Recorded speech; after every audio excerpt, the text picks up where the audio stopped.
Bon, on va attaquer la deuxième table ronde sur un meilleur partage. Alors, juste par rapport à la première table ronde, en fait, on a un projecteur dans le visage et donc on ne voit pas très bien les gens qui veulent s'exprimer, surtout au fond. Donc, je vous prie de m'excuser pour la première. Donc, quand vous avez un micro, n'hésitez pas à dire que vous l'avez. Et je vous passerai la parole parce que sinon, je ne vois pas ce qui se passe au fond. Voilà, donc la question du meilleur partage, je crois que c'est une question qui se pose depuis quelques années déjà.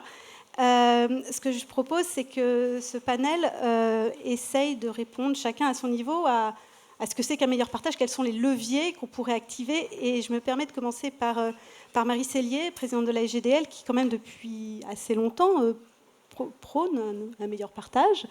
Il travaille et j'aimerais savoir si ça a un petit peu évolué et quels sont les leviers pour vous. Bon, moi je m'étais mis une chemise dorée pour montrer qu'on pesait notre poids d'or. Enfin, nous les auteurs, collectivement, on rapporte 4 milliards et demi à la filière édition, c'est formidable. On génère 13 000 emplois, 80 000 emplois. Je suis nulle avec les chiffres.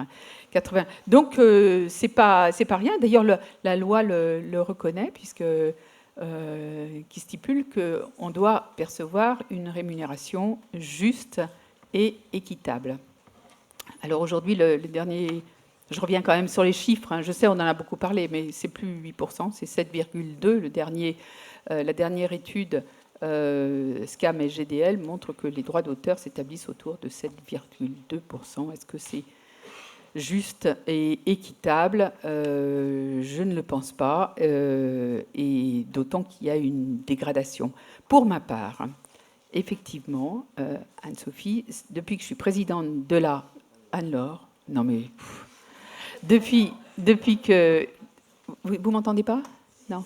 Depuis que je suis présidente de la SGDL, je demande que le partage de la valeur soit revu à la hausse pour les auteurs.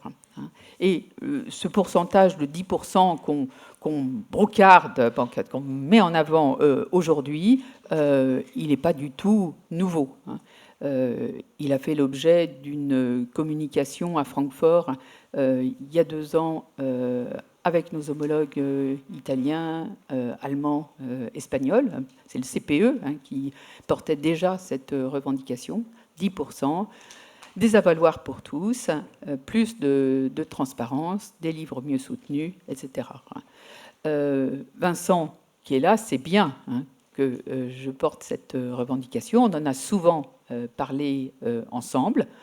Ça se passe toujours bien. Bon, on est écouté. Simplement, rien ne bouge. Rien ne bouge.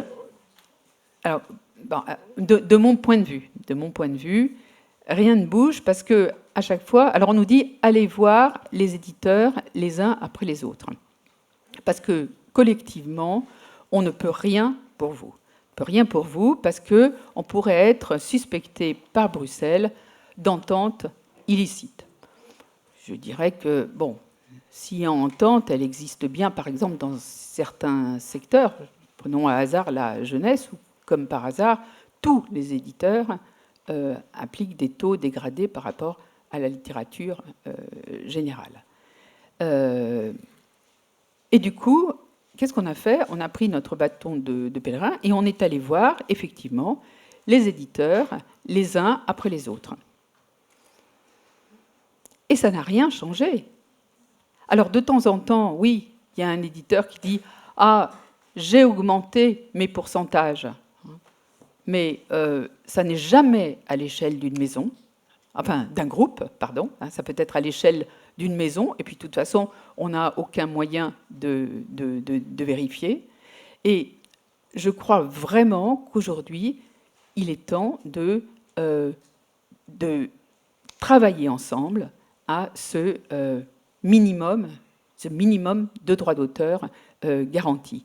En Allemagne, il y a une expérience qui est très concluante. La loi de 1965 a été revue en 2005 alors pas pour fixer le prix, mais pour entériner l'accord interprofessionnel qui est intervenu entre auteurs et éditeurs. Et donc, alors, ça n'a pas été signé par la totalité des éditeurs, mais par la grande majorité, 10% pour une couverture, un livre à couverture dure, et puis je ne sais plus combien moins pour le papier, mais la plupart des éditeurs et la plupart des auteurs s'y conforment.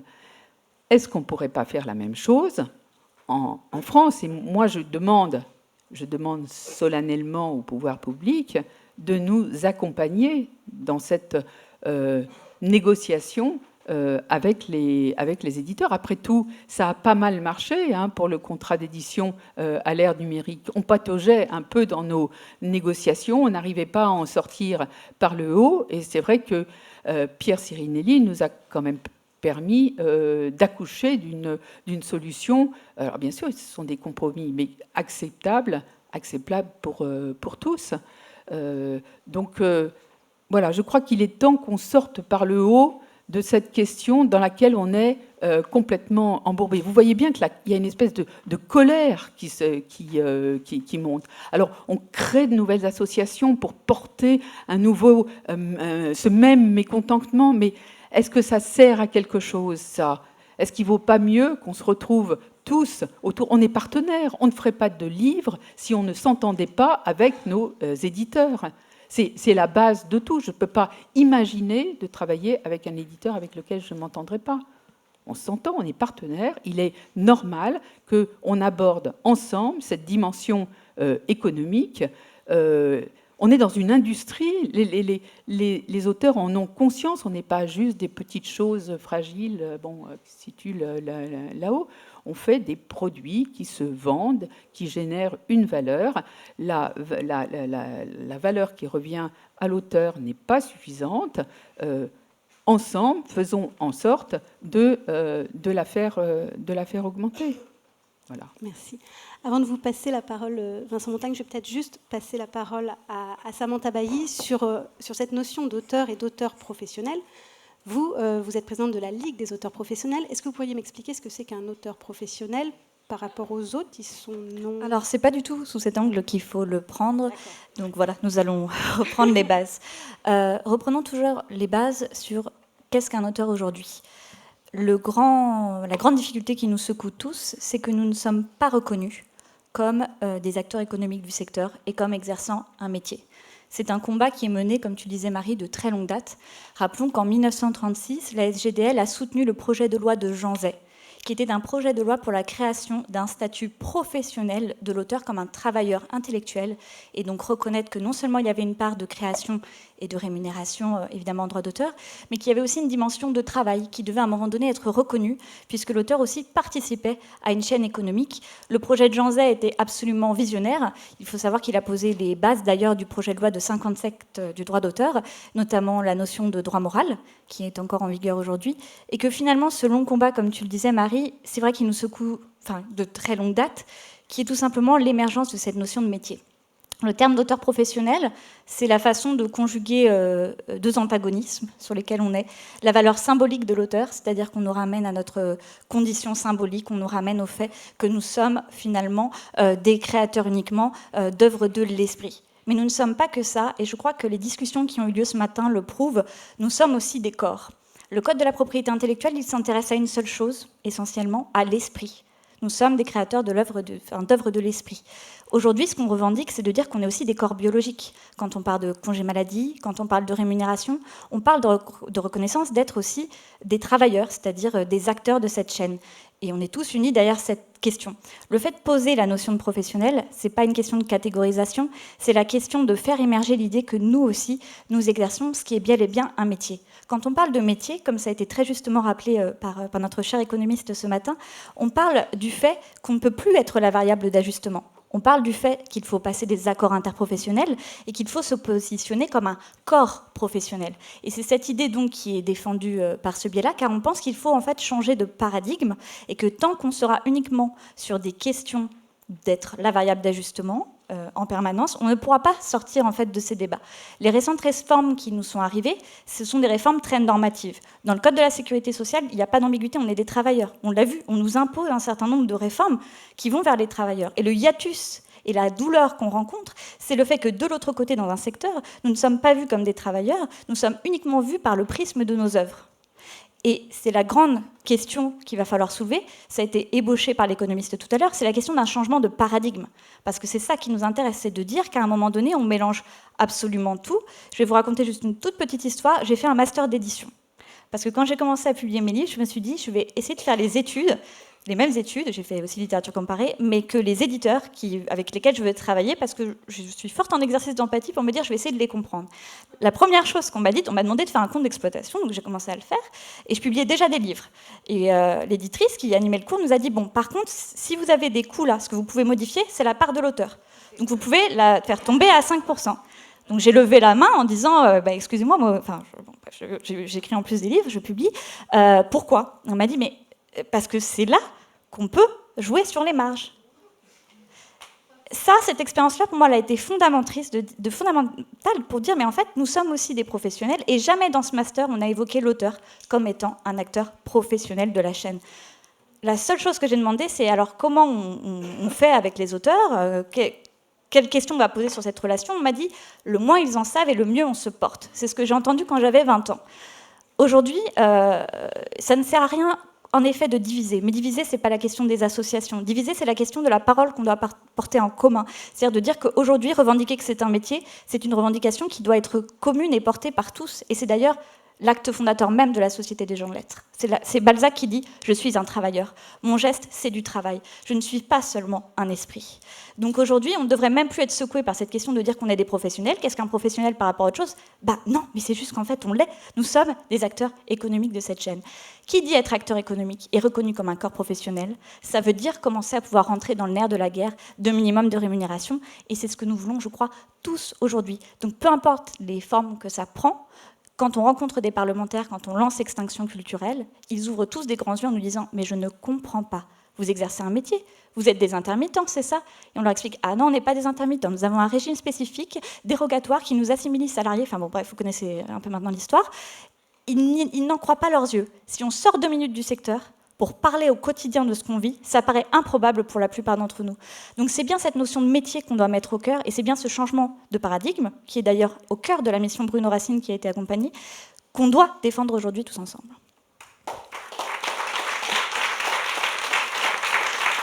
Merci.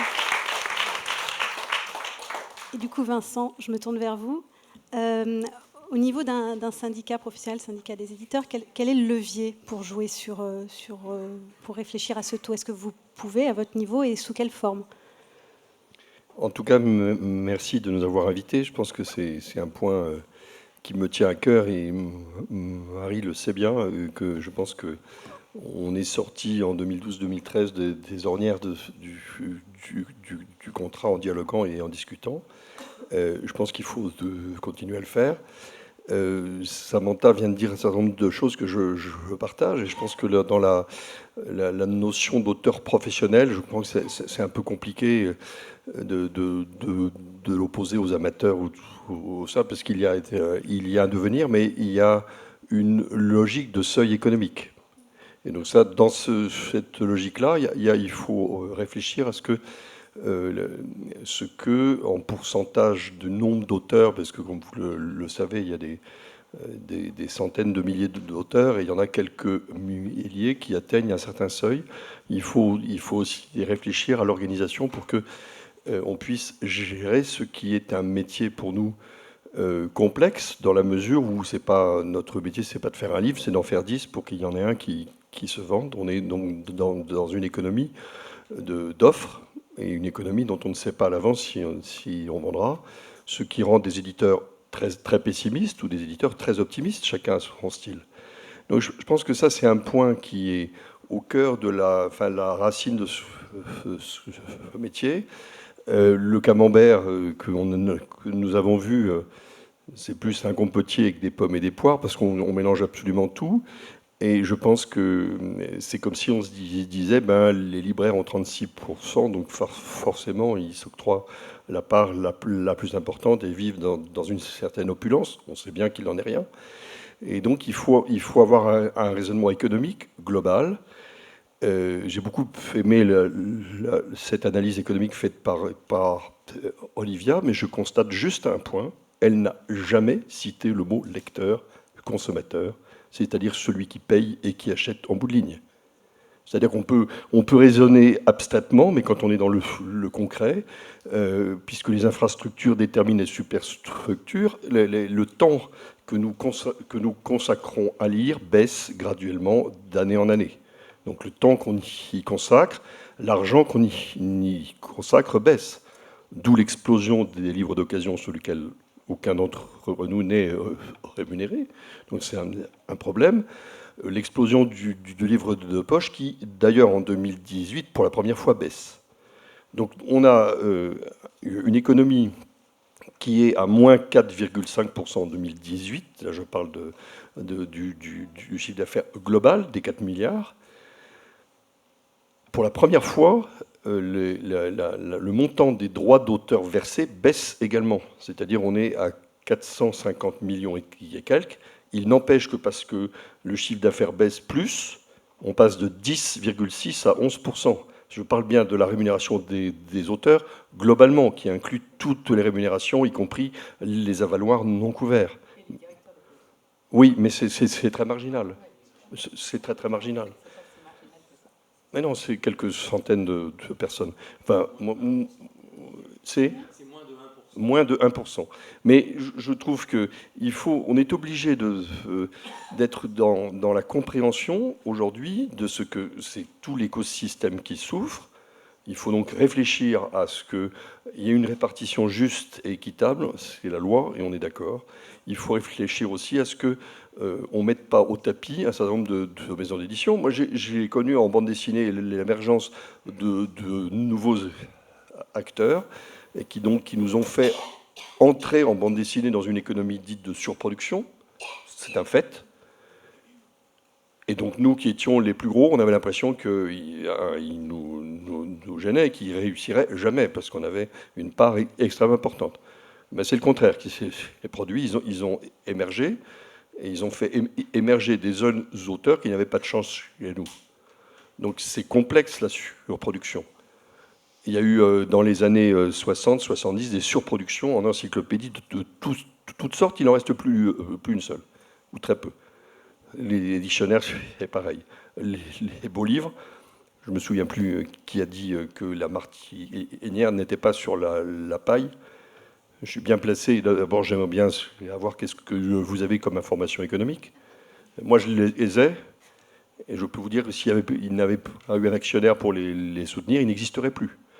Donc, s'il vous plaît, juste rentrons dans une économie qui fait qu'elle est sur le sol, formée uniquement par ceux qui achètent nos livres. Pourquoi les achètent-ils et comment? Et j'ai effectivement, en janvier, alerté l'ensemble de notre profession sur la surproduction, parce que c'est un point clé, et je pense qu'il faut y travailler. Ça, c'est un sujet très important. J'ai une mini-question en rebond, parce qu'on a parlé du minimum des 10%, évidemment, qui est très important. On a parlé de la notion d'avaloir tout à l'heure. Aujourd'hui, la réalité, c'est que 10%, ça ne concerne qu'une minorité d'entre nous. Encore faut-il déjà avoir remboursé l'avaloir et commencer à toucher des droits. Donc on est déjà sur la rémunération proportionnelle.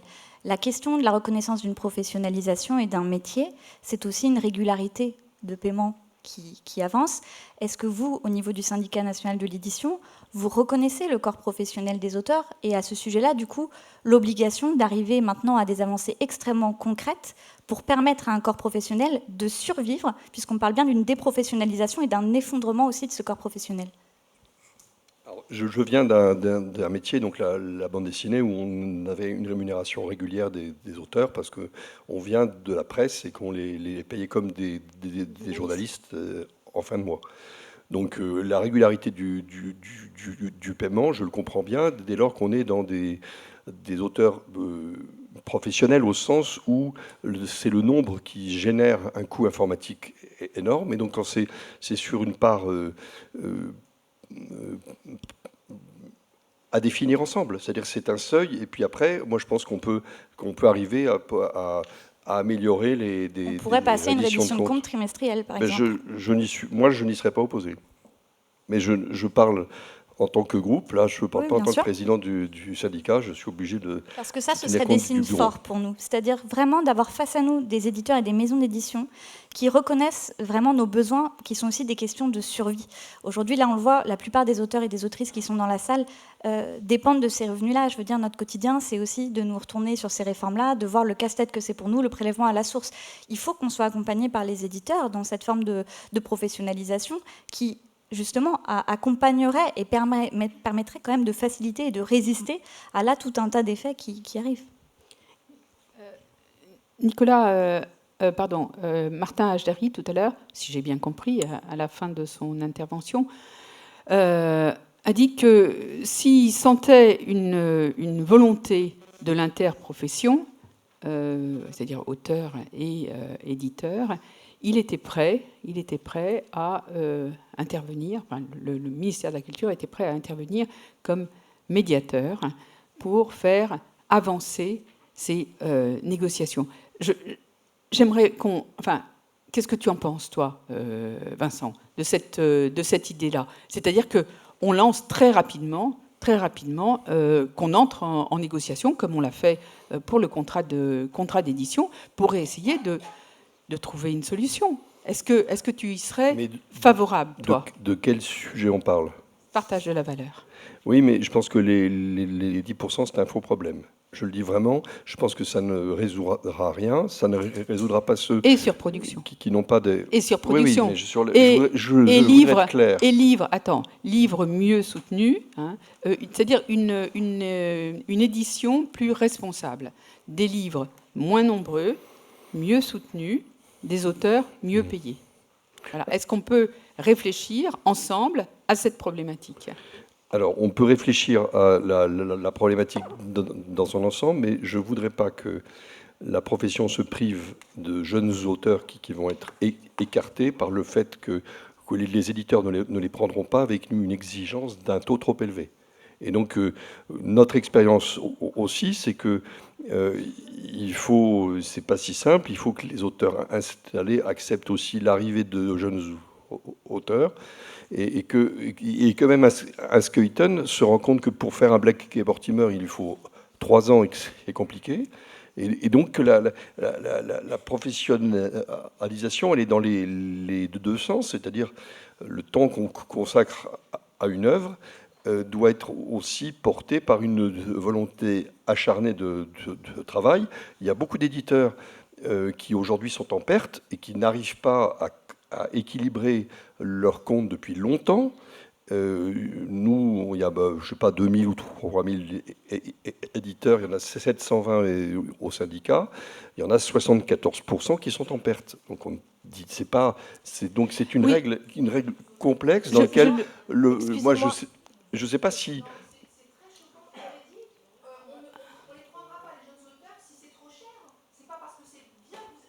Micro dans la salle. Mais, non, ben vous pouvez ok. Si on n'existe plus, vous n'existerez pas non plus. Donc, excusez-moi, mais je veux dire, il faut qu'on ait. Non, mais je voudrais aller jusqu'au bout de ce raisonnement. Vous dites.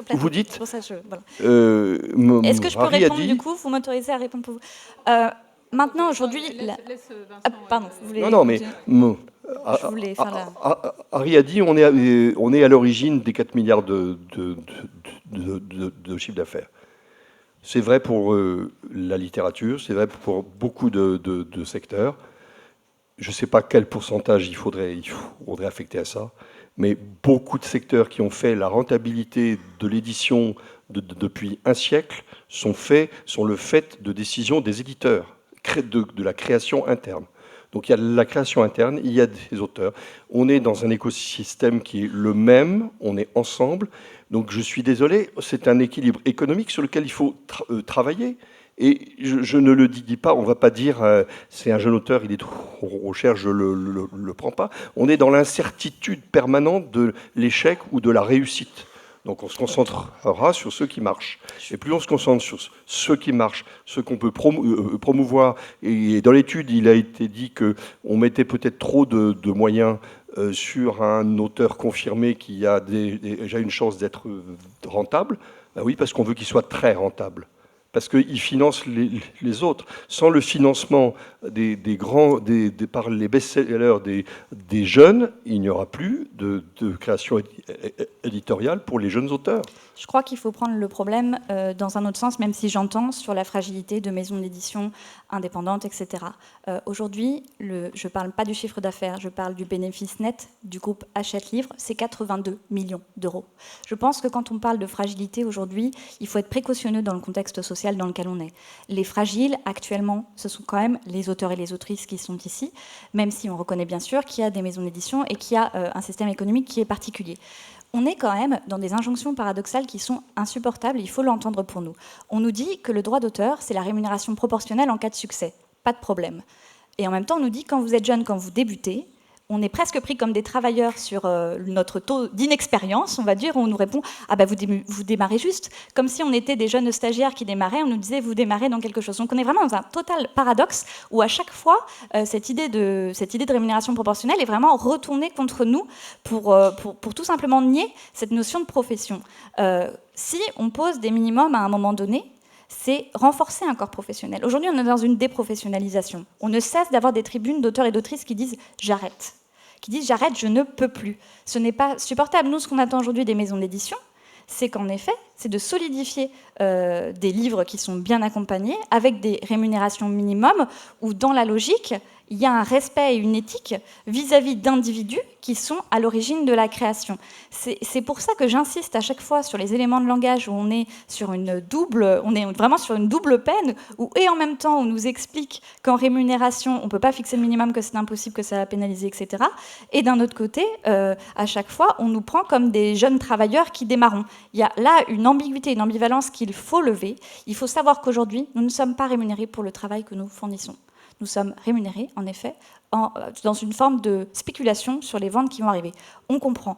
Mais dans toute industrie, partout, et moi je viens aussi du jeu vidéo, je viens de l'audiovisuel, on estime qu'à un moment donné, les talents, c'est ce qu'il y a de plus précieux. Ce sont eux qu'il faut accompagner et qu'il faut les payer dignement. On ne pense pas qu'à l'objet économique, on pense aussi au talent et à un vivier créatif qu'on valorise. Et ça, moi, je crois vraiment que l'édition va se tirer une balle dans le pied si elle ne saisit pas au vol cette idée de professionnalisation, de fixer des minimums et des conditions décentes. Ce ne sera pas pire pour des jeunes auteurs qui ne vont pas rentrer. Ça fera des jeunes auteurs qui ont encore l'espoir de pouvoir un jour en vivre. Aujourd'hui, comment vous voulez aller convaincre des jeunes dans des écoles d'art et de BD en leur disant de faire ce métier? On entendait, ils partent tous dans le jeu vidéo, dans l'animation, dans des secteurs où on reconnaît que ce sont des créatifs. Donc aujourd'hui, cette question qu'on doit se poser, elle ne doit plus être en mécanique de c'est compliqué, etc. Ça doit être est-ce qu'aujourd'hui la France et l'édition française veut des créateurs et des créatrices qui sont dignement rémunérés? Samantha, je vous invite à passer le micro à votre voisin. S'il vous plaît, j'ai une question. Oui. Excusez-moi. C'est juste parce que depuis ce matin, nulle part, enfin personne n'a encore évoqué la question de la transparence des chiffres des ventes. Et pour moi, d'accord, les 10%, je les appelle de mes voeux les plus chers. Pour l'instant, je ne les ai encore jamais atteints dans aucun de mes contrats d'édition et j'ai édité plus d'une trentaine de livres. Mais pour moi, à la base de la base, avant peut-être même ces fameux 10%, ça serait qu'il y ait une instance indépendante et totalement transparente sur les chiffres des ventes, parce que je trouve ça complètement hallucinant que ça soit la personne qui nous rémunère, qui nous dise combien il doit nous rémunérer sans qu'on puisse le vérifier d'aucune manière. Enfin, pour moi, on marche sur la tête quand même. Donc, enfin, il n'y a que moi que ça choque ou... Je pense que Vincent Montagne va répondre à cette question. Oui. Juste sur la pratique éditoriale et les 10%, Olivier Sulpice, vous êtes PDG de Bambou. Vous allez expliquer un petit peu quel contrat vous pratiquiez. Ce contrat a un petit peu évolué, notamment avec la... Alors vous étiez auteur aussi au départ, et un auteur est arrivé aussi dans votre maison, Arleston, pour créer Draco à la rentrée. Oui. Et du coup, ça a fait un petit peu évoluer vos contrats. Oui, enfin très peu. Enfin, je suis pas très à l'aise sur. J'ai pas l'habitude. Je suis pas dans les syndicats. Je suis pas dans les. J'ai l'habitude de travailler avec les auteurs. Pour moi, c'est des partenaires. Ce que j'entends n'est pas très joli de chaque côté. Enfin, j'ai l'impression que c'est des combats de chacun. Le relevé de droit d'auteur dans le contrat, on a le droit d'aller vérifier. L'auteur a le droit d'aller faire vérifier par un comptable. Enfin, mais moi, ça me viendrait pas aller. Enfin, moi, un auteur, quand il vient me voir, il peut avoir accès. Enfin, il n'y a pas de souci. Enfin, j'ai un auteur avec moi qui peut confirmer. Enfin, voilà. En tout cas, c'est des choses qui me paraissent bizarres. Enfin, en tout cas, juste, moi, je suis auteur. J'ai toujours été très transparent sur les droits d'auteur. J'ai toujours voulu que tout le monde ait les mêmes droits d'auteur. Je ne parle pas des minimums garantis, je parle des droits d'auteur. Très longtemps, j'étais à 10% de droits d'auteur. Donc pour ça, vous 10%, c'est sympa, mais je les ai.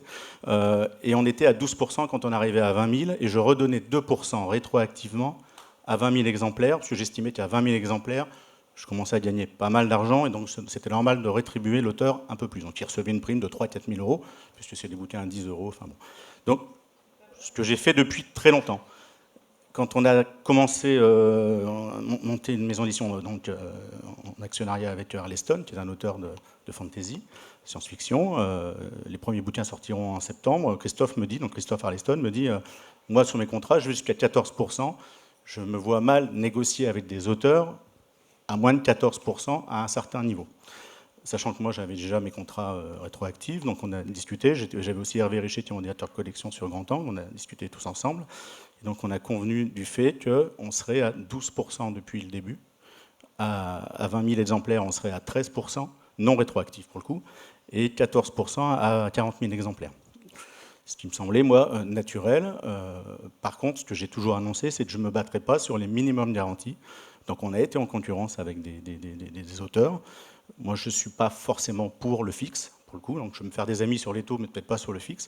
Mais en tout cas, voilà, le minimum garanti, je ne me battrai pas sur le minimum garanti, mais mon objectif, c'est que les auteurs gagnent des droits le plus rapidement possible. Si un bouquin se vend à 2 ou 3 000 exemplaires en bande dessinée, c'est à peu près la moyenne, c'est 4 000. Moi, je perds beaucoup d'argent et je ne pourrais pas faire de miracle. Si je commence à en gagner un peu, je trouve normal de répartir un peu plus. Maintenant, comme le disait Vincent, c'est important aussi de faire pas mal de bénéfices sur certains bouquins pour pouvoir financer quand même pas mal de bouquins qui ne marchent pas pour l'instant. Donc c'est aussi un équilibre qu'il faut trouver. En tout cas, l'équilibre, nous, on l'a trouvé avec ces taux-là. Et ce que je voulais, c'est que ce soit clair, parce que moi, je ne veux pas donner un taux. Et d'ailleurs, même mes auteurs les plus importants m'ont jamais réclamé des taux plus importants parce qu'ils vendaient. Donc moi, je veux que ça soit des taux annoncés entre le jeune débutant. Mais le jeune débutant a des chances de peut-être faire moins de ventes qu'à quelqu'un qui est confirmé, qui fera beaucoup plus de ventes. Donc lui, il aura un taux plus important, mais le débutant peut faire un bouquin qui se vendra plus et il touchera ses taux. Donc la seule chose qui peut varier, c'est le minimum garanti qui peut bouger selon en vérité l'espérance de vente qu'on peut faire sur un bouquin. Et donc le minimum garanti peut varier selon les auteurs, selon si l'auteur est confirmé ou un peu moins confirmé. C'est la seule chose qui peut varier. Est-ce que je peux juste avoir une toute petite précision? Je ne suis pas sûre d'avoir compris. Le taux, c'est à partir du premier 12%, à partir du premier exemplaire vendu? Oui, mais il faut rembourser le minimum garanti.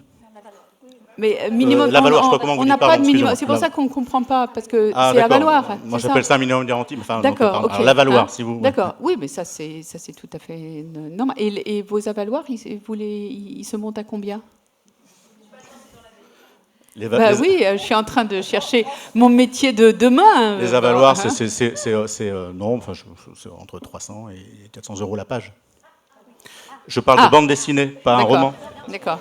300 à 400 euros, d'accord. Enfin voilà, mais c'est surtout, vraiment, c'est pour ça que je suis pas à l'aise avec tous ces trucs. J'ai l'impression qu'il y a vraiment un combat entre vos éditeurs. Non, et le jour où moi j'ai vraiment un vrai problème avec un auteur, déjà je l'appelle et on en parle réellement. Mais s'il avait plus ma confiance, on arrêterait de travailler ensemble.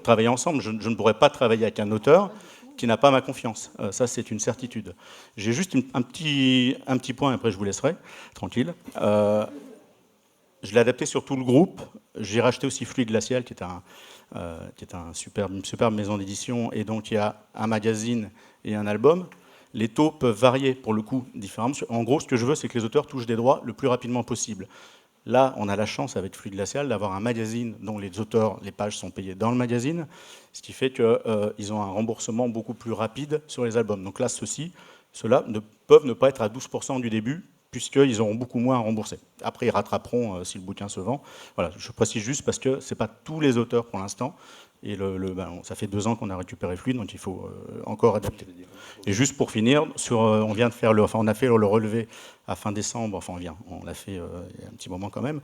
On a 47% d'auteurs au jour d'aujourd'hui qui touchent des droits chez nous, donc on est plutôt content. 47% touchent des droits d'auteur, ça peut être de 5 € à quelques centaines de milliers d'euros, mais en tout cas, et je pense qu'avec le changement des taux, c'est à partir du 1er janvier, on était à 10 et donc 12% à taux actif, à partir du 1er janvier, on est passé sur tous les titres qui sont sortis en 2019 à ce fameux 12, 13, 14, je pense qu'on arrivera à un taux à plus de 50%, et c'est vraiment l'objectif que je me donne, puisque pour moi, un auteur est un partenaire, c'est la personne la plus importante dans l'édition, mais en même temps, il faut que l'auteur aussi comprenne les problématiques de l'éditeur. Moi, j'ai jamais eu de problème, en tout cas, tout se passe bien, et on a à peu près... L'éditeur modèle. 300 auteurs, non, je ne suis pas parfait, là, attention, mais on a à peu près 300 auteurs, et ça se passe plutôt bien, je n'ai pas eu trop de problèmes, donc voilà. Ah, il y a une demande pour un secteur jeunesse chez Bambou. Voilà. Peut-être un point sur le book tracking, juste pour de répondre à votre question. Alors, pardon, c'est un très joli nom français. Avec Marie, quand on a négocié en 2013, on a donc délibérément introduit une contrainte pour l'éditeur que l'absence de reddition de compte ou une reddition de compte inexacte introduise la capacité pour l'auteur de mettre fin au contrat de droit, donc, ce qui n'était pas le cas avant. Et donc, par conséquent, au fur et à mesure du temps, on s'aperçoit de l'importance que la reddition de compte soit effectivement objectivable par un tiers, que l'éditeur qui peut dire à certains auteurs, je ne trahirai personne, tiens, voilà ton chèque et puis estime-toi heureux. Je pense que ça, c'est terminé. Il faut absolument qu'on ait... Donc on est en train de mettre au point, c'est une décision qu'on a prise il y a 1 an au SNE, et nous travaillons avec les libraires et les auteurs pour mettre au point un outil qui permette de faire remonter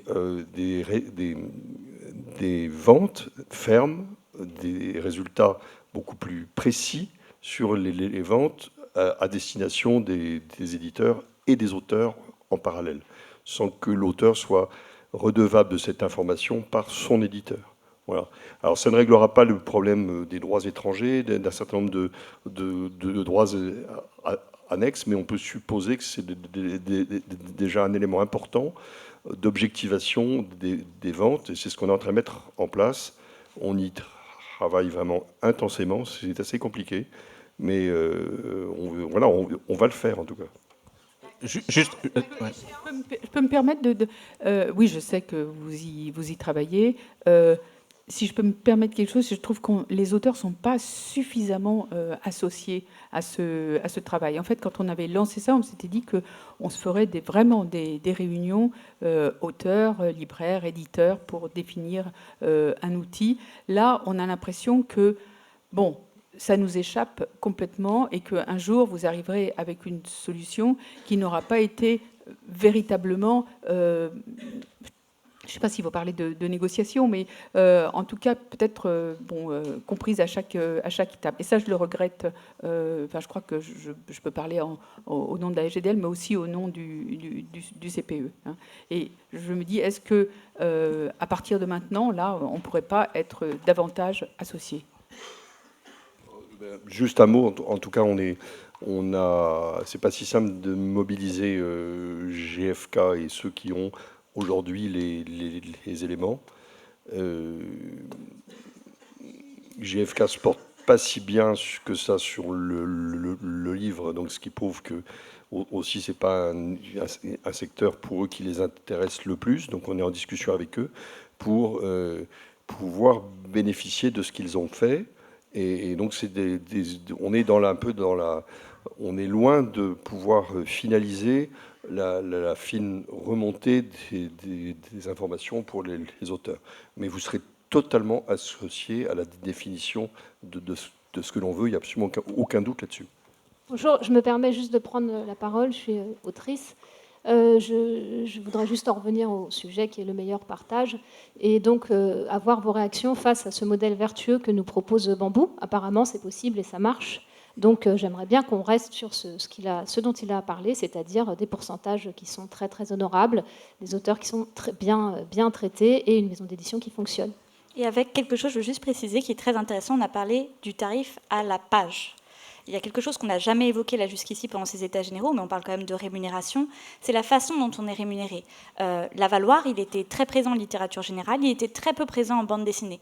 La bande dessinée a toujours eu une culture, soit d'auteurs qui étaient et salariés, comme Bernadette par exemple pour Tom Tom et Nana, elle était salariée chez Bayard et elle avait en plus un contrat de cession de droits qui générait des droits. Donc il y avait vraiment un lien fort de solidarité en fait, sociale et économique envers l'auteur. Aujourd'hui, quand on parle des traducteurs, les traducteurs ils ont un tarif au feuillet qui permet une forme de stabilisation de la rémunération, même si elle n'augmente pas et que ça pose d'autres formes de problèmes.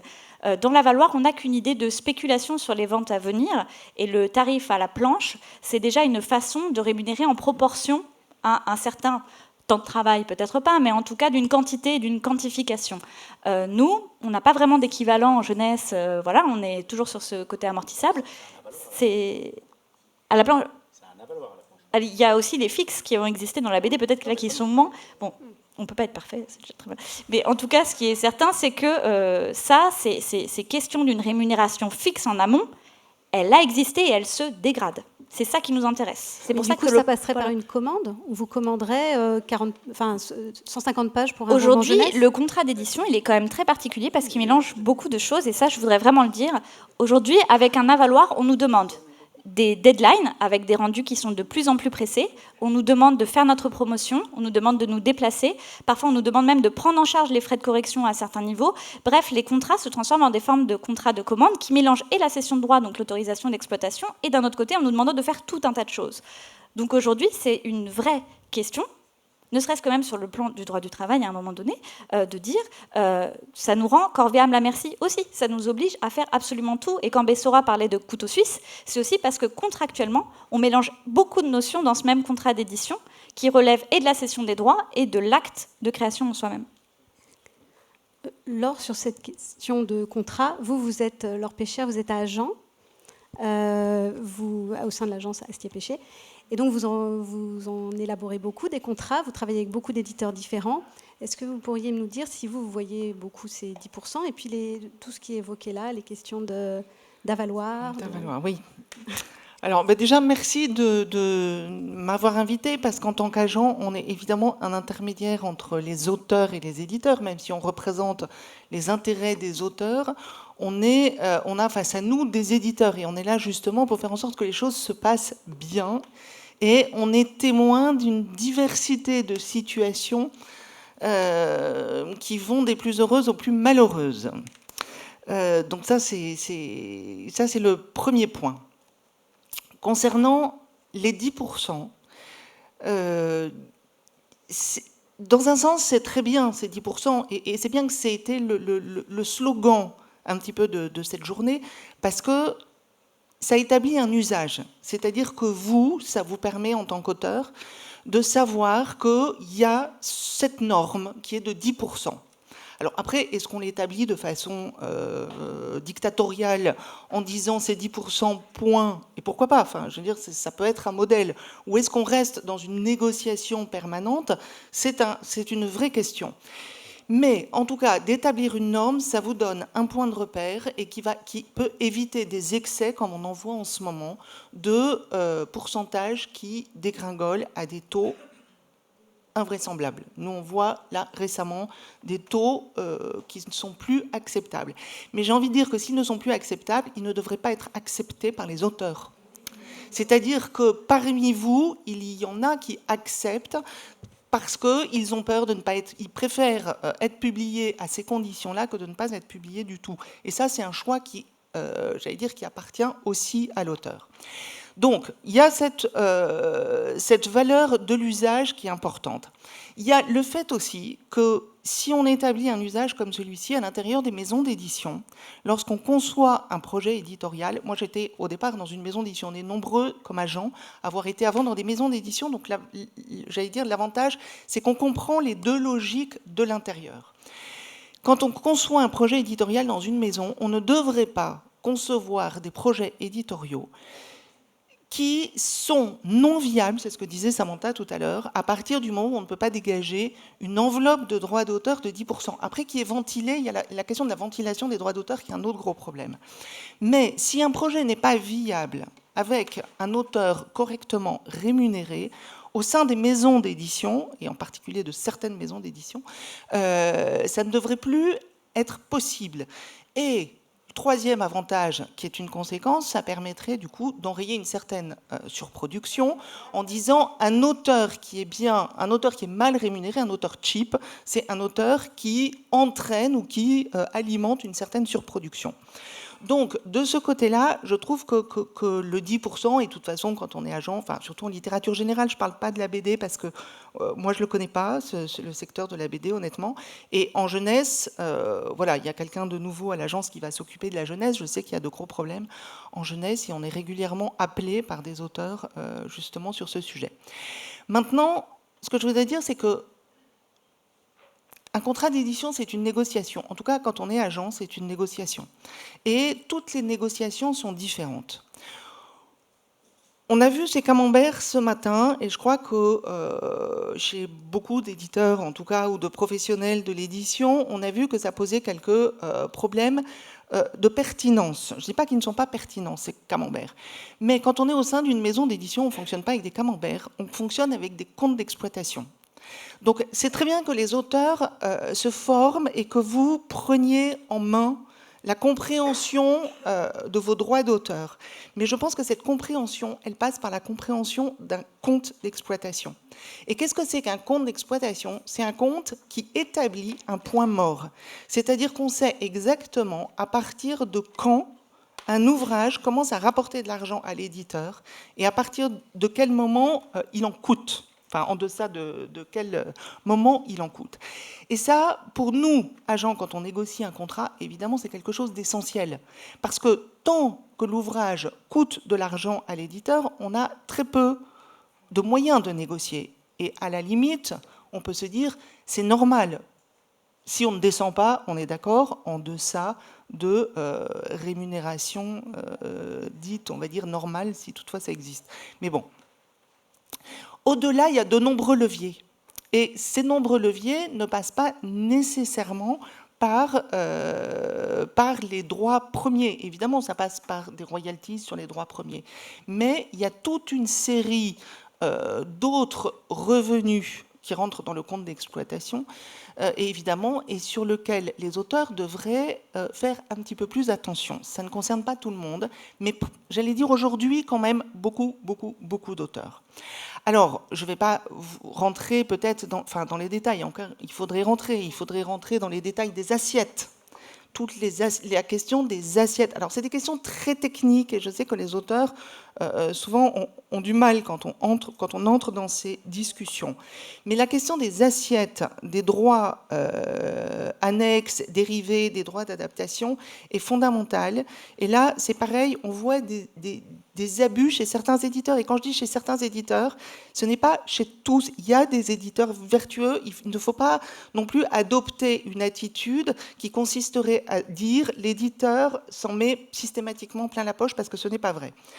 Il y a autant d'éditeurs qu'il y a de situations, qu'il y a d'auteurs. Donc, tous les éditeurs ne font pas comme ça. Maintenant, il y a de vrais problèmes d'assiette sur les rémunérations annexes et dérivées. Donc, la question du brut et la question du net, je crois, je ne sais pas, Vincent Montaigne, je ne me souviens plus dans le contrat du SNE, parce que nous, évidemment, ce n'est pas le contrat qu'on utilise, mais dans le contrat du SNE, la question de l'assiette, je crois que c'est l'assiette, c'est sur les sommes encaissées par l'éditeur, ce qui revient à de la recette nette. Or, quand l'assiette n'est pas précisée dans un contrat, la jurisprudence veut que ce soit une assiette brute. Alors peut-être je parle chinois pour certains d'entre vous, mais entre le brut et le net, il y a de grosses différences. Alors ça, c'est un levier parmi d'autres, mais en réalité, nous, un contrat d'édition, c'est 14 pages. Quand on négocie un contrat d'édition, on négocie de nombreux points. Et on les négocie, une fois encore, avec la connaissance de l'équilibre économique et de la maison d'édition et de la situation dans lequel se trouve l'auteur. On ne négocie pas de la même façon pour tous les auteurs, sinon notre métier serait très ennuyeux. C'est une négociation au cas par cas, c'est une négociation en fonction des usages qu'on doit imposer aux éditeurs ou au contraire des usages qu'il faut faire évoluer, parce que les agents peuvent avoir ce pouvoir-là justement de faire évoluer des usages. C'est des négociations en fonction de l'auteur et de l'œuvre, c'est-à-dire il y a des auteurs qui vont avoir besoin de beaucoup d'argent tout de suite et d'autres qui vont travailler dans la durée au contraire et qui vont dire non, je préfère au contraire investir dans la durée, en fonction du type d'ouvrage, parce qu'on négocie pas de la même façon de la BD, de la jeunesse, de la littérature générale, et puis en fonction de l'éditeur qu'on a en face. Parce qu'il y a des éditeurs, enfin, on l'a très bien vu, là on a entendu des modèles différents, il y a des éditeurs dont on sait qu'ils vont tout donner sur un titre, parce que chaque titre est vital pour eux, donc ils vont se défoncer, et là on se dit, eh ben, tant pis pour l'avaloir, et on va conseiller à l'auteur d'accepter un petit avaloir, mais au contraire de récupérer derrière en cas de succès pour que justement ce qui arrive en plus soit justement réparti. Et puis au contraire, on sait qu'il y a des éditeurs qui balancent sur le marché comme ça des tonnes d'ouvrages, ils s'en fichent complètement. Celui qui marche, on le soutient, celui qui ne marche pas, on le laisse tomber. Et bien ceux-là, on va avoir tendance à leur demander plus en termes d'avaloir. Alors ça, c'est un petit peu schématique, tout ce que je vous dis, c'est un peu plus subtil dans les négociations, mais ce sont autant de critères que l'on doit prendre en compte. Tout ça pour vous dire que c'est voilà, une négociation, c'est quelque chose d'individuel, c'est quelque chose de très personnel. Et puis il y a beaucoup d'autres beaucoup d'autres leviers et beaucoup d'autres questions. Oui, je trouve ça bien que tu parles de ce compte d'exploitation. On connaît bien sûr son existence. On a demandé, je crois chacun d'entre nous l'a demandé à son éditeur, c'est top secret. Hein. On n'a pas accès aux comptes d'exploitation. Alors, il faut savoir qu'il y a aussi des comptes d'exploitation par ouvrage, et puis un compte d'exploitation global, parce qu'il ne faut pas oublier l'histoire de la péréquation quand même, oui, dans une maison d'édition, ce qui est important. C'est-à-dire que le travail de l'éditeur, c'est aussi de miser sur un auteur qui va pas nécessairement rapporter des milliards, mais qui, il y a des exemples, hein, je ne sais pas, Modiano chez Gallimard, et ça c'est important. Et ça, voilà, c'est pour ça que j'aimerais qu'on se retrouve autour d'une table pour parler de comptes d'exploitation précisément. Mais on peut le faire. Chacun peut le faire. C'est très facile à faire un compte d'exploitation. Alors on va tous suivre des stages. Hein, et, oui, eh ben on s'inscrit pour. Mais il me semble que ça varie selon les maisons. Ça varie en fonction de la taille des maisons. C'est normal. Il y a le poids des salaires, etc. Donc oui, on peut avoir. Moi aussi, je sais. Je connais le gabarit général. Ensuite, c'est vraiment fluctuant. Hein. Ça, c'est top secret. Il y a autre chose qui est top secret, c'est le camembert. Le camembert, il date de 2009, vous avez vu. Hein, c'est celui de Guémard. C'est pas faute d'en avoir demandé de plus récents. On n'a jamais pu les obtenir. Alors, on nous dit, tu dis, c'est le compotier, on mélange tout. Mais dans ce cas-là, faisons plusieurs camemberts, mais on n'arrive jamais à sortir une image. En fait, Hervé Guémard, il a été courageux. Hein, il a osé sortir quelque chose qui nous sert encore de base. Mais c'est faux. Il est bien évident que les coûts de fabrication, ils ont diminué. Hein, ça, tout le monde le reconnaît. Hein. Donc, oui, il faudrait l'actualiser. Qui peut l'actualiser, hein? Je sais pas. Surtout, vous, le CNL, le ministère de la Culture. Ce camembert-là, il n'est pas valable si on parle de... Enfin, c'est pas le même camembert si on parle de 3000 exemplaires, si on parle de 10 000 exemplaires, si on parle d'une œuvre qui a des droits dérivés. Mais on parle de moyenne. On parle de moyenne pour les droits. Si, il y a quand même une moyenne. Bon, ça sera toujours imparfait. Mais là, il est très imparfait. Hein. Excusez-moi, en fait, je voudrais rebondir sur la question de Carole Trébord tout à l'heure, qui relançait en fait déjà la discussion.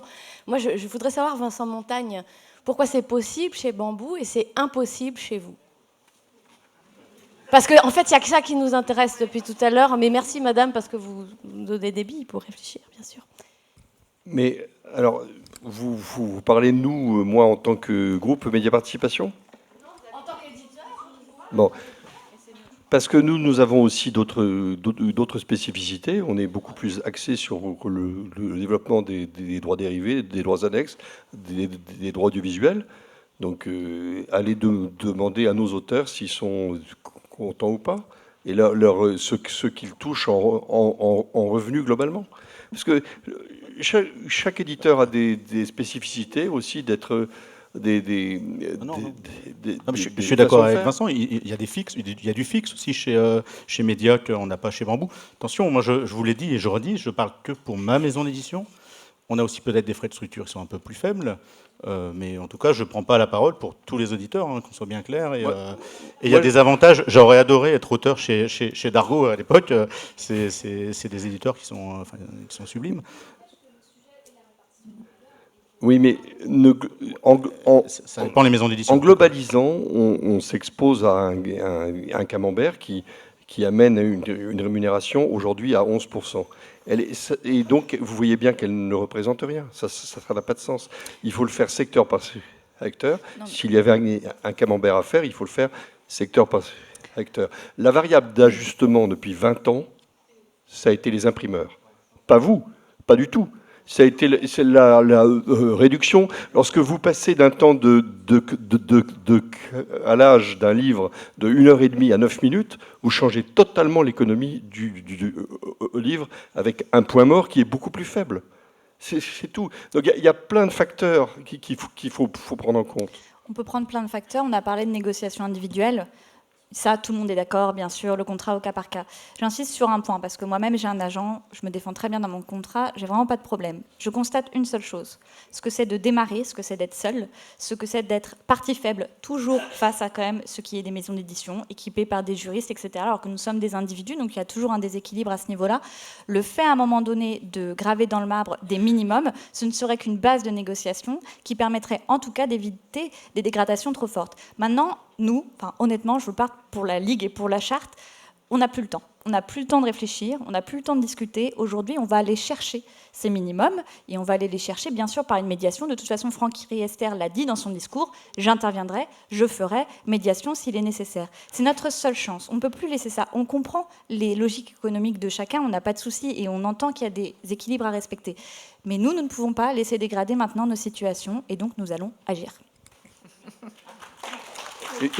Eh bien, la seule solution intelligente, c'est d'accroître le gâteau et de vous battre pour la lecture. Et qu'on ait tous ensemble cet objectif d'augmenter les nombres de ventes de livres. Mais ce n'est pas que la lecture, c'est la chance d'installer un best-seller aujourd'hui, parce qu'on parlait de best-seller et d'installation à ce niveau-là. C'est de soutenir des auteurs sur la durée dans une carrière. Aujourd'hui, des best-sellers, ce sont des... Voilà, on parlait de surproduction, donc on parlait de tout ça, mais c'est l'auteur au cœur de ce sujet, de comment il est accompagné d'un bout à l'autre, et comment on change de stratégie aussi économique à un moment donné, de ne pas être dans la multiplication pour justement... Parce qu'en effet, vous, sur 10 titres, vous allez vous y retrouver dans ces équilibres-là. Mais l'auteur, lui, non. Vous allez trouver un équilibre. Mais attends, j'aimerais rebondir sur ce que dit revenir, accroître le nombre de lecteurs. S'il y a bien quelqu'un qui retrousse ses manches pour le faire, ce sont les auteurs. On sillonne. Non, mais on sillonne la France. Valentine parlait tout à l'heure de 72 points de diffuseurs. Non, mais on passe notre temps à promouvoir la lecture dans les écoles, dans les librairies, dans les bibliothèques, dans les prisons, partout. Hein. Donc, on le fait bien. Augmenter le gâteau, mais malheureusement, il y a la surproduction. Je peux me permettre sur le lectorat ? Oui. J'ai trouvé aussi qu'on n'en parlait pas beaucoup ce matin, mais j'ai du mal à accepter qu'on nous renvoie le fait de s'occuper du lectorat, voire de créer le lectorat. Il y a nos interventions, comme dit Marie, et puis il y a aussi qu'on n'est pas responsable de la proposition éditoriale qui est faite. Moi, je suis en jeunesse. Le fonctionnement d'un lecteur en jeunesse, c'est pas du tout le même qu'un adulte. On sait qu'un enfant, quand on va lui proposer, je parle pas des tout petits, on va 8-9 ans, on va lui proposer un livre qu'il n'aime pas, une fois, 2 fois, 3 fois, il va dire, contrairement à nous, je n'aime pas lire. C'est extrêmement grave la proposition qui est faite. Est-ce que vous pensez qu'avec des droits d'auteur comme ça, on travaille énormément parce qu'on aime ça? C'est une chance que vous avez qui n'est pas destinée aux éditeurs, mais qui est comme ça, parce qu'on aime notre boulot. Est-ce que vous pouvez imaginer 20 secondes le travail qu'on saurait vous proposer si on avait vraiment les moyens de travailler pour répondre pour la question du lectorat? Je trouve que, hormis la prescription scolaire, qui est particulière, vous partagez les éditeurs un lectorat, je parle en jeunesse, hein, mais ça, je pense que ça va pouvoir s'étendre en littérature générale, qui est posé sur les petites librairies dont on a parlé, enfin petites librairies secteur 1, et qui est limité. Rien n'est fait pour aller chercher l'autre lectorat, l'énorme lectorat. On a un paradoxe, nous, j'ai l'impression, moi, d'écrire des livres pour des enfants de CSP+, qui sont vendus en librairie, et qu'on me demande d'intervenir en Seine-Saint-Denis, de faire des ateliers d'écriture avec d'autres enfants. Et ces autres enfants-là, la proposition, le fait est qu'elle n'est pas adéquate. Je n'ai jamais vu, ça fait 25 ans que j'écris, dans 10-15 maisons d'édition, 80 bouquins, je n'ai jamais vu qui que ce soit à l'éditorial réfléchir à ces sujets-là. Quand je dis des choses comme ça, et je ne suis vraiment pas la seule, on me dit « Ah oui, oui, c'est intéressant ». Au lieu de vous partager ce lectorat-là, allez le chercher. Si vous allez le chercher en jeunesse, c'est étonnant ce que vous aurez comme lectorat en littérature générale après. Je n'ai pas fait un seul atelier d'écriture en Seine-Saint-Denis sans que ça me coûte à chaque fois mon dictionnaire des rimes. Parce qu'il y avait toujours un gamin, oh, c'est trop cool, t'as fait un rap. Sans aucun mépris. On peut monter à un niveau extrêmement haut dans ces banlieues-là, notamment, que personne ne va jamais chercher. Je pense qu'il y a un problème aussi du recrutement. Alors là, vous êtes autorisé à dire que je me mêle de ce qui ne me regarde pas, il n'y a aucun souci. Mais dans le recrutement des éditeurs, il y a un extrême problème. Peut-être que les auteurs sont déjà plus variés, les milieux se sont plus mélangés, ce qui n'était pas vrai avant. Mais moi, j'ai eu un vrai problème à avoir affaire à des éditrices, parce que c'était des femmes, venant de milieux très bourgeois, à une époque qui avait rarement quitté le 6e et le 7e arrondissement. Il est arrivé un truc horrible, on a mis le DESS à Villetaneuse. Hein. Et je me suis retrouvée à travailler avec des jeunes femmes qui n'avaient pas d'enfants, qui n'en connaissaient pas, qui ne s'en étaient pas occupées et qui n'étaient jamais sorties de ces arrondissements-là, où j'habitais aussi. Hein. Non, mais ça pose un vrai problème. Et je pense qu'effectivement, c'est très intéressant, le lectorat, il faut aller le chercher. Je vais finir sur une toute petite remarque. Je peux me permettre? Toute petite remarque. Il n'y a pas, pour les petits-enfants de moins de 3 ans, de livres élitistes. Il n'y en a pas. On met des petits-enfants, on les prend n'importe où, on les vole à n'importe qui, dans n'importe quelle banlieue, n'importe quel quartier ici. On met les albums, ils auront des réactions individuelles à des albums qui nous sembleront élitistes ou pas. On va 1 année, 2 années, 3 années, on va passer le CP, c'est fini.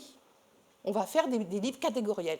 Mais c'est là-dessus qu'il faut travailler. Il est monstrueux, le lectorat. 750 000, je vais faire rêver les auteurs jeunesse, 750 000 enfants tous les ans, des nouveaux petits lecteurs. Moi, je rebondis. Moi, je veux juste rebondir par rapport à cette idée de lectorat. Je pense qu'en plus, au lectorat, justement, il faut offrir de la qualité. Et aujourd'hui, il faudrait peut-être plus faire en grande quantité des ouvrages de qualité écrits par des auteurs français qu'on offre à nos lecteurs, plutôt que de faire en très grande quantité des auteurs anglo-saxons dont on se dit que ça va marcher parce qu'il va y avoir un film dans 5 ans, parce qu'il y a des scouts qui sont allés regarder et qu'il va y avoir un film dans 5 ans.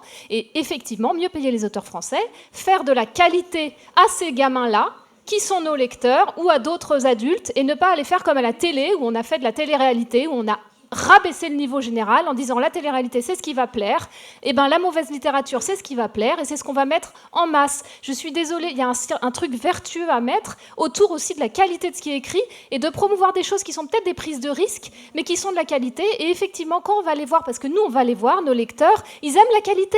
Putain, faire le pari de la qualité, et le pari de la qualité ça passe aussi par franchement, arrêter avec la surproduction, avec les titres étrangers en permanence et bien traiter les auteurs qui font de la qualité. Voilà. Merci.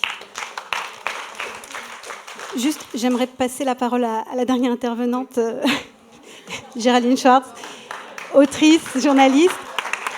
Alors, vous, Géraldine, la particularité, c'est que vous avez publié en France et en Allemagne. Alors, vous allez peut-être pouvoir nous parler un petit peu de votre expérience en Allemagne, parce que là, on a entendu beaucoup de choses sur l'Allemagne, qui a l'air d'être le pays rêvé des droits. Est-ce que vous pourriez nous parler un petit peu de votre travail et de la place de l'intellectuel finalement en Allemagne? Oui, bonjour. Je désespérais un peu, mais je suis quand même contente qu'on ait pensé à moi. Alors c'était des interventions très techniques, enfin un peu plus techniques. Moi je suis pas une experte, mais j'ai appris beaucoup de choses. Et j'aimerais plutôt raconter un témoignage, enfin le témoignage d'une auteure qui a publié en France et en Allemagne. Et j'habite à Berlin. Et en fait, ce qui m'a marqué dans cette discussion, je pense que c'est peut-être la place, vous en avez parlé, la place de l'intellectuel dans la société. Et je pense qu'en fait, il faudrait peut-être élargir le débat.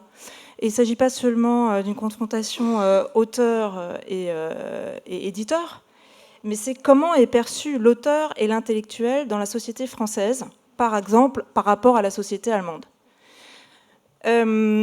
Moi, j'ai été choquée en France par la gratuité de la culture.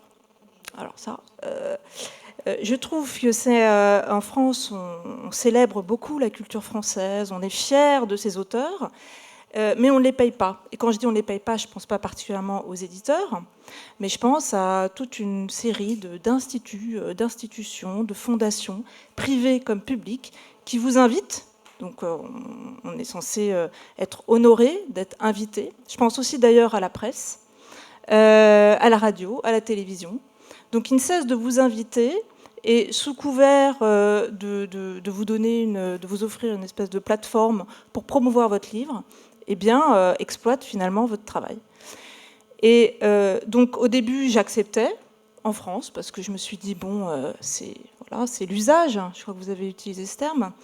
Et ce qui m'a aussi étonnée, c'est que mon éditeur n'insiste pas en France, justement, pour que je sois payée. Donc ça, je pense que c'est aussi peut-être le rôle de l'éditeur, parce que ce n'est pas toujours facile pour l'auteur de réclamer d'être payé. En Allemagne, mon livre est sorti en septembre dernier, et j'ai fait énormément ça s'appelle des Lesungen, des lectures, donc ça dépend. Si c'est un roman, c'est plutôt une lecture. Si c'est un livre comme le mien, qui est un peu plus un récit historique, c'est davantage un débat. Et je suis payée entre 400 et 800 euros à chaque fois. Donc autant dire que ça arrondit les fins de mois. Et donc c'est-à-dire que l'ensemble de la société, l'ensemble de la société reconnaît la valeur de l'auteur, parce que l'auteur, c'est pas seulement un livre, ce sont des idées. Et c'est ça qui est vraiment difficile en fait à mesurer, c'est cet aspect immatériel des idées qui va circuler dans la société, qui vont être reprises ensuite et qui vont finalement permettre d'enrichir la société et le débat démocratique notamment, comme c'est le cas en Allemagne. Et qui paye? Parce qu'il y a les institutions qui vous payent, les lecteurs qui sont présents dans la salle, comment Alors, je pense que déjà, la première étape qui est vraiment indispensable, c'est d'ailleurs aussi le cas en Grande-Bretagne, c'est de faire payer, quand on organise quelque chose, il faut faire payer l'entrée. Parce qu'au contraire, on pense que ça va faire fuir les visiteurs, mais pas du tout. Il faut réhabiliter la culture. Il faut que la culture devienne payante. Il faut que ce soit un automatisme. Et là aussi, il faut que les auteurs se défendent. Il faut que les auteurs refusent de ne pas être payés dans ces cas-là. Donc c'est pas beaucoup. L'entrée, c'est 8 euros, 10 euros, quelque chose comme ça. Enfin, quand même. Donc il y a une démarche. On réserve son ticket déjà à l'avance. Donc il y a une espèce d'engagement. On va célébrer ce moment-là. En général, j'ai pas moins de 100 personnes dans ces présentations. En France, j'ai fait des librairies, parfois il y a 10 personnes, donc on se déplace pour 10 personnes, on n'est pas payé, on vend 3 livres, bon, voilà. Et donc ça va être payé, donc il y a des musées, il y a des fondations politiques, ça c'est un système allemand, il y a des fondations politiques qui sont assez riches, mais d'ailleurs c'est un modèle qu'on pourrait reprendre en France, dont l'objectif est de transmettre en fait la culture dans les lenders, dans les régions. Et puis, il y a aussi des fondations privées. C'est-à-dire que les fondations privées en Allemagne, elles sont très fortes. Et les grosses entreprises ont des fondations et aident énormément la culture. On parlait tout à l'heure des problèmes des éditeurs, que je comprends très bien. Volkswagen, la fondation Volkswagen, systématiquement, livre les bibliothèques de l'Allemagne en livres. Bon. Donc, je pense que c'est ce positionnement qui est vraiment important. Mais après, je pense que ça commence avec aussi la presse, parfois, parce que même à la télévision et à la radio en Allemagne, on me paye. parce qu'on estime que, eh bien oui, finalement, je remplis un peu aussi le rôle d'un animateur ou d'un expert. Enfin, je ne suis pas juste invitée pour faire la promotion de mon livre. Et les instituts français m'ont déjà souvent invitée gratuitement. Voilà. Mais je leur ai dit, mais vous avez un agenda culturel, vous avez un budget. Si vous invitez un pianiste, vous le payez. Évidemment, le pianiste, on le paye. Donc, il faut absolument avoir en tête que ce qu'on livre, c'est un enrichissement qui a de la valeur. Donc, valoriser ça.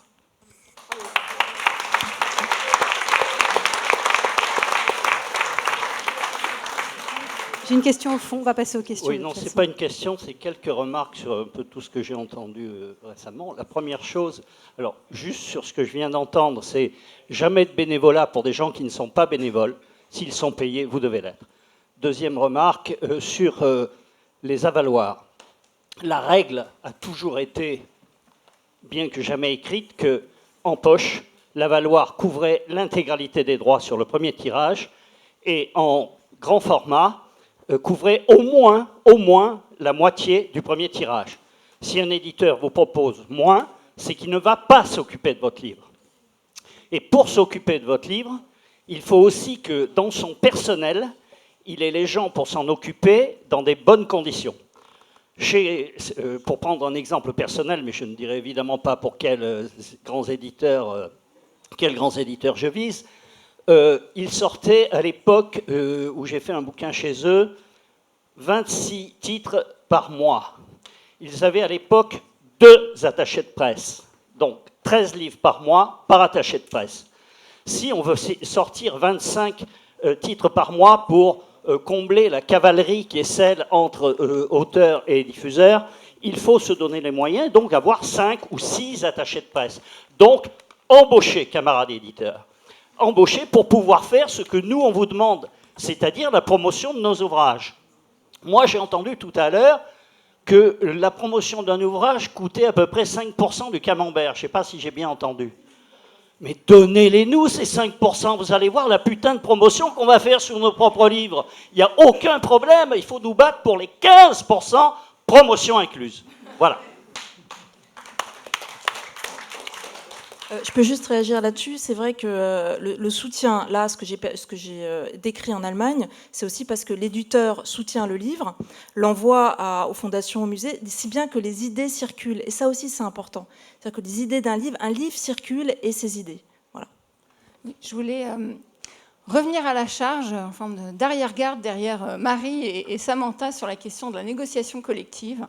Parce qu'on a senti une réponse plus que timide de Vincent Montagne sur cette question. Et moi, je voulais faire remarquer qu'on a quand même eu des bonnes nouvelles qui nous sont venues d'Europe ce printemps sur cette question, puisque la directive européenne sur le marché numérique reconnaît à plusieurs reprises le faible pouvoir de négociation des auteurs et propose notamment parmi les solutions que peuvent adopter les États la négociation collective. Ça figure dans les attendus de la directive. Donc c'est vrai que jusqu'à présent, on pouvait nous opposer qu'on s'exposait à être attaqué pour atteinte à la concurrence, etc. Entente.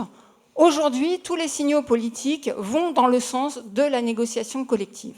Et je crois qu'il est important que les éditeurs réfléchissent à cette question, parce que si ce n'est pas par la négociation collective que le faible pouvoir de négociation individuelle des auteurs se résoudra, eh bien, ils iront vers les agents. Et à ce moment-là, on risque de basculer vers un système à l'anglo-saxonne, qui est complètement à 2 vitesses, avec des auteurs à succès qui demandent des avaloirs mirifiques, que d'ailleurs vous payez aussi, vous le ressentez aussi quand vous achetez les droits d'auteurs américains à succès, et puis alors un marais qui ne survit même plus aujourd'hui. Donc il y a quand même un choix qui se pose, et je pense qu'il faut entendre les mains tendues des auteurs et les déclarations de bonne volonté pour nous accompagner des pouvoirs publics, et que ce serait dans l'intérêt de tout le monde.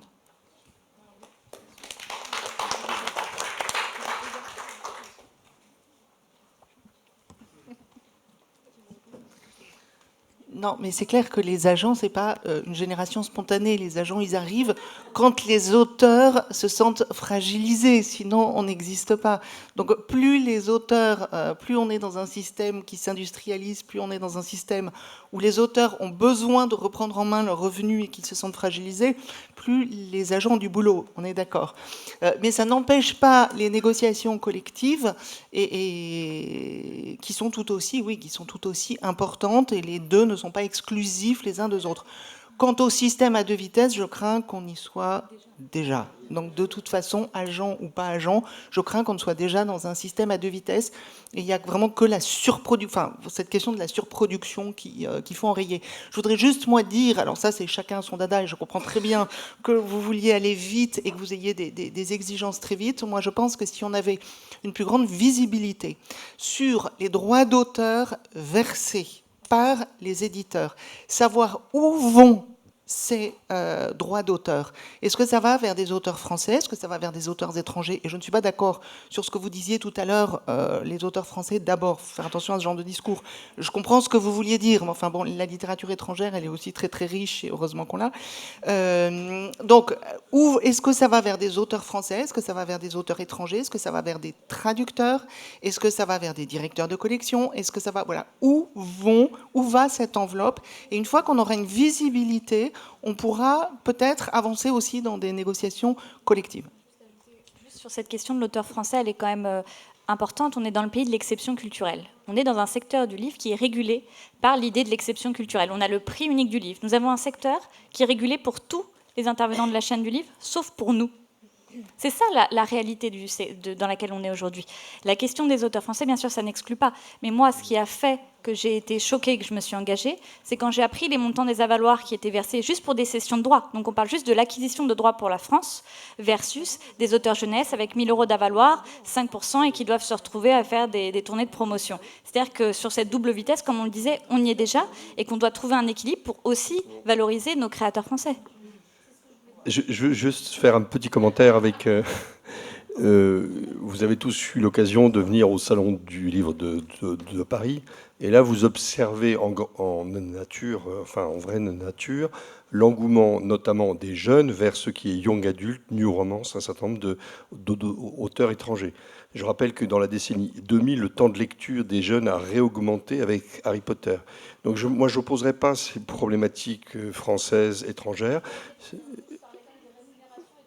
Oui, mais voilà, parce que je pense qu'il faut, c'est un écosystème global, c'est ça qui fait vivre aussi les maisons d'édition, les traducteurs, les auteurs. Et je pense qu'il faut se rendre compte que lorsqu'on voit 30 ou 40 000 jeunes qui viennent à Livre Paris pour voir ces auteurs-là, je trouve que c'est très encourageant. Je crois qu'il y a aussi un optimisme à avoir, parce qu'il y a une mutation qu'il faut accompagner. Non, mais l'injustice pour être auteur young adulte aussi, justement, elle est dans la rémunération. Évidemment, il y a des excellents livres, et je suis la première à avoir lu les Hunger Games et tout ça, et c'est excellent, il est évident. Ce qui est injuste, c'est qu'on achète 100 000 € les droits, des droits de traduction de trucs anglo-saxons, et qu'on paye 5 000 € un auteur français young adulte. Ce dont je parle s'arrêtait là. Évidemment, je ne remets pas en cause la qualité des auteurs. Ça s'appelle un prix de marché. Oui, non, mais justement, on n'est pas qu'un produit, on est aussi des auteurs, on est aussi des créateurs. C'est une réalité économique. Qu'est-ce que vous voulez qu'on y fasse? C'est là la clé du problème.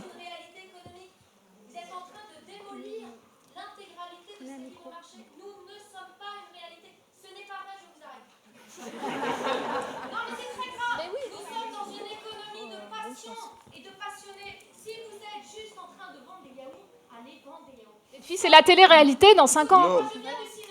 Oui. Oui.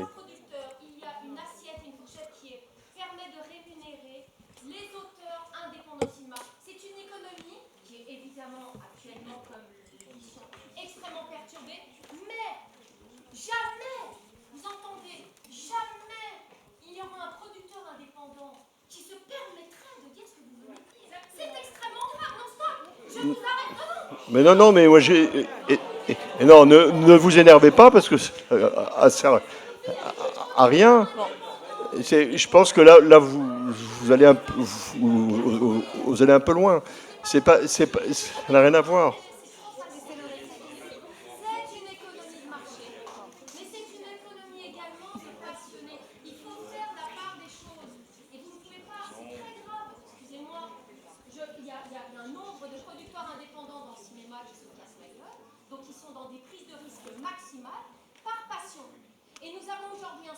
et dans le monde. Pardonnez-moi, unique, avec un nombre de salles unique au monde qui dépasse de 10 le nombre de salles qui existent dans tous les pays du monde, à l'exception de l'Inde qui est une particularité. Nous sommes le seul pays d'Europe qui maintienne le patrimoine culturel, et j'ai beaucoup apprécié votre intervention, parce que vous parlez du regard, c'est aussi tout l'avenir de notre pays, et du patrimoine culturel que nous jouons ici.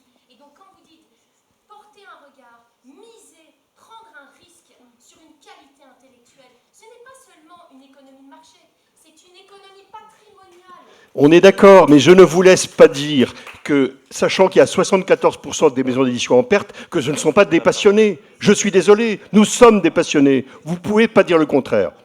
S'il vous plaît, je voulais juste peut-être dire quelque chose. En tant que directeur de l'ASCAM, je connais un peu le secteur du livre, je connais bien celui de l'audiovisuel. Ce qui est vrai, c'est qu'on ne peut pas... Bon, j'ai réagi un peu, peut-être à contre-temps par rapport à ce que vous disiez sur l'idéalisation du monde du cinéma, comme s'il n'y avait que des poètes dans le cinéma et que des requins dans l'édition littéraire. Ça me fait un petit peu... Excusez-moi, je connais un peu les deux secteurs. Ne caricaturons personne, ni dans un sens ni dans l'autre. N'en faisons pas trop côté cinéma, hein, parce qu'on est en France. Non, mais n'en faisons pas trop non plus. Il faut se glorifier du cinéma français, mais n'en faisons pas trop non plus. Il y a des films moyens qui sortent de temps en temps. On a l'impression à chaque fois que c'est une victoire du génie français. Restons posés.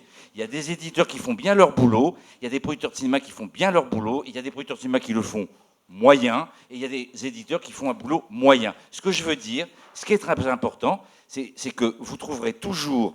puisqu'on est à la fois, effectivement, on l'a dit, je ne vais pas le répéter, c'est banal, un secteur de création et un secteur industriel, ça peut choquer, mais c'est comme ça, et je crois que Vincent Montagne, je ne veux pas parler à sa place, il n'est pas allé au-delà de cela. Mais ce que je crois en revanche, là où le livre, dans une situation paradoxale, c'est que nous avons fait beaucoup de travail en commun pour arriver à une certaine forme de transparence. On n'en est pas encore tout à fait au bout, puisque dans l'audiovisuel et dans le cinéma, il y a des accords sur la transparence qui vont beaucoup plus loin que dans l'édition, beaucoup plus loin. Et la deuxième chose aussi importante, et j'appelle l'attention du syndicat national de l'édition là-dessus, c'est vrai que je suis d'accord pour dire que sur le plan juridique, ce n'est pas totalement juste pour nous enfumer, si j'ose dire, que le SNE dit ça. Il ne peut pas y avoir une entente sur l'ensemble des royalties ou des redevances versées aux auteurs. Ça, c'est pas possible. On ne peut pas décider que d'un seul coup, tout le monde va être à 12 dans le... C'est pas possible. En revanche, et c'est là où il faut que le syndicat national de l'édition écoute, c'est qu'en revanche, ce qui se fait dans pas mal de secteurs, c'est le principe même des conventions collectives, au fond, du droit du travail, c'est-à-dire qu'il y a des minima. Voilà. Et donc, je crois que, comme je pense que le SNE est plutôt de bonne volonté, moi je fais partie des gens plutôt optimistes et qui pensent qu'il y a une bonne volonté, parce que le SNE n'a pas envie d'avoir sur le dos tous les auteurs français, je pense qu'on peut avancer sur ce chemin de l'idée d'avoir, comme dans le cas d'une convention collective, des conditions minimales. Et je pense que ça, c'est important, ça aidera les agents, ça aidera les... Si, je pense que ça vous aidera, parce que... Mais si, parce que dans... Alors, je ne vais pas faire l'ancien combattant qui vient de la musique. Dans la musique, il n'y a pas exactement ça, mais ça n'a jamais interdit... Il n'y a pas vraiment d'agents dans la musique, mais il y a des avocats spécialisés en propriété artistique. Je peux vous dire que ça a donné des résultats tout à fait remarquables dans la négociation des contrats artistes. Je le dis souvent, parce que chacun a ses traditions, ça a donné des résultats considérables. Et demandez aujourd'hui aux business à faire dans les maisons d'édition, quand ils ont affaire en phase 2, à des, non pas des agents, je suis d'accord, il n'y a pas d'agents à la musique, mais des avocats spécialisés, je peux vous dire que ça a été une augmentation systématique des royalties données aux artistes de la chanson. Systématique. C'est un secteur qui connaissait des redevances à 6% dans les 60, qui sont à 10, 12, 13, 14, 15%. Alors il y a des abattements, ce que vous disiez tout à l'heure est vrai aussi, il y a une espèce de non-transparence sur l'assiette des droits, d'accord, mais honnêtement, ça a fait énormément progresser. Donc moi je crois à trois choses. Je crois à la négociation d'accords collectifs, à l'existence, sinon d'agents, mais aussi ou d'avocats, en tout cas de gens capables d'aider individuellement les artistes, je le dis tout le temps, les auteurs tout le temps, on ne peut pas laisser un auteur tout seul face à son éditeur, mais il faut à ce moment-là que se structure aussi, et c'est la professionnalisation du métier, ça ne se déclare pas dans un texte de loi, c'est une évolution importante, que ce soit des agents ou des avocats. Je pense qu'il y a plein d'auteurs qui ont intérêt à dépenser, quand ils peuvent, un petit peu de sous pour avoir un avocat, plutôt que de se retrouver tout seul et de ne pas s'en sortir, et ensuite d'avoir globalement une régulation du secteur. Mais en tout cas, je crois que si on peut s'inspirer du milieu du cinéma, c'est plutôt sur une régulation forte, mais encore une fois, ce n'est pas une seule solution qui apporte la solution, c'est un ensemble de choses. Mais je crois qu'un accord collectif sur des rémunération minimale, ça a du sens. Je pense que c'est ce qui peut être fait, et ça a du sens. Et dans le cinéma, il y en a. Et donc, effectivement, un réalisateur, il y a un minimum. Voilà, on vit pas on fait pas n'importe quoi dans un film. Mais nous, l'absence de convention collective, elle est liée au fait qu'on ne soit pas reconnus comme des travailleurs, justement. C'est toute la difficulté. Donc, ça va demander de toute façon des changements. Et en effet, ce sens de professionnalisation. Convention collective, c'est par assimilation. Oui, bien sûr. C'est-à-dire que ce ne sera pas exactement ça. Mais ça va dans ce mouvement-là, métier. D'accord. C'est un autre sujet, mais tu as raison. Sur le soutien, oui. Et une réflexion, à la lumière de ce que Géraldine nous a dit, une réflexion sur l'écosystème.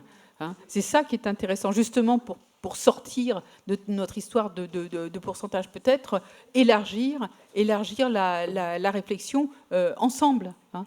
La variété des possibilités. Absolument, absolument. Hein, et que ça soit pas... parce qu'on parle vente de livres et puis revenus accessoires ou connexes, peut-être qu'on peut avoir une réflexion globale. On ne l'a jamais eu ensemble. Et je crois qu'il est temps de le faire. Et le rôle des pouvoirs publics. Je voulais juste réagir par rapport à ce que vous disiez. Un médiateur. Oui. Non, pardon. Oui. Non, parce que je ne connais pas très bien en fait le rôle des pouvoirs publics en France.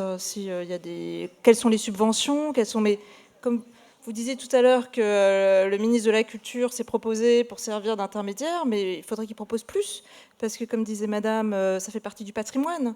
Donc c'est toute cette valeur immatérielle qui est vraiment importante à valoriser. Et là, je pense que les pouvoirs publics ont un rôle à jouer et la société dans son ensemble. Je voulais juste réagir par rapport à votre intervention, Hervé.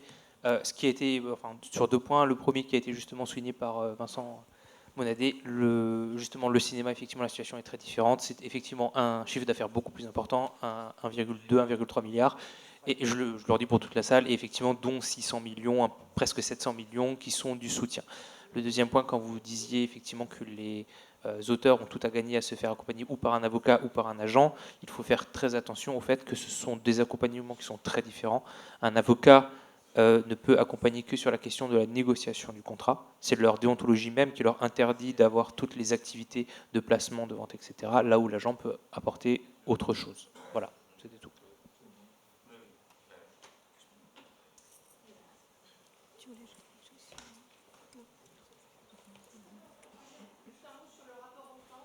Alors, prenez un micro. Merci. Depuis ce matin, je me souviens d'une interview de Madame Nissen avec j'y réfléchis, je porte ma réflexion, où on avait calculé le nombre de fois où il y avait le mot réfléchi. Ce matin, on a eu des représentants des affaires sociales qui s'engagent à une réflexion. Quand on parle des bugs de l'URSSAF, ça doit être possible, il faut qu'on l'étudie. Il faut arrêter, c'est plus possible. Il y a un moment donné, peut-être que si les éditeurs percevaient que bientôt il n'y aura plus de fournisseurs, c'est-à-dire nous, c'est vraiment, on est en jeunesse, c'est très professionnalisé, comme en BD. Bon, il n'y a pas un salon, il n'y a pas un copain qui dit j'arrête. Et avant, c'était des gens, peut-être, ils faisaient un autre job en plus, etc. Maintenant, on a des auteurs, je ne dirais pas les noms, ça peut pas, mais vous seriez sidérés avec les ventes qu'ils ont eues. C'est des auteurs de best-sellers qui arrêtent, c'est plus possible. Donc, c'est pas, on va réfléchir, on va mettre en place. Moi, ce que je dis, c'est que je crois que, personnel, mais je crois que dans les associations d'auteurs, représentants d'auteurs, on est allé au bout de la gentillesse. Même si on peut avoir l'air pestouille par moment, quand même, franchement, je vous jure que c'est le bout de la gentillesse.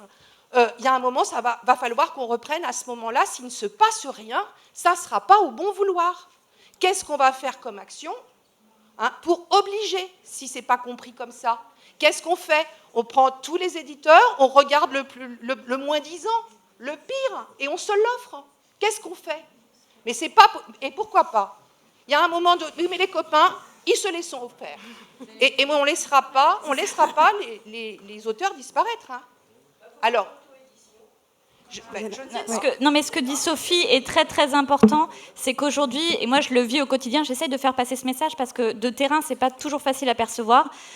Les discussions dans la BD, c'est les plus grands auteurs de best-sellers à chaque salon qui se retrouvent dans comment on peut se passer des éditeurs. Aujourd'hui, si ça continue comme ça, aujourd'hui la sensation, c'est de ne plus pouvoir continuer ce métier. C'est une réalité. Alors on peut pas à la fois se battre pour le droit d'auteur au niveau européen et lutter contre les GAFA, et en même temps ne pas offrir des conditions. Et quand on parlait de régularité de rémunération, rémunération, quand on parlait d'être traité plus décemment, etc. C'est pas opposer des bons, de mauvais éditeurs, c'est même pas la question. C'est juste nous remettre à notre juste place, comme cela a été dit extrêmement positivement. Ça va nous obliger à changer de paradigme, à réfléchir peut-être autrement cette position-là. Mais Eric Lhomme, vous savez combien il a vendu en millions d'exemplaires? Eric Lhomme me parle aujourd'hui de partir de la France et d'arrêter. Je veux dire, on en est à ce stade d'auteurs de best-sellers, et j'ose dire les noms parce que ça a été dit dans la presse.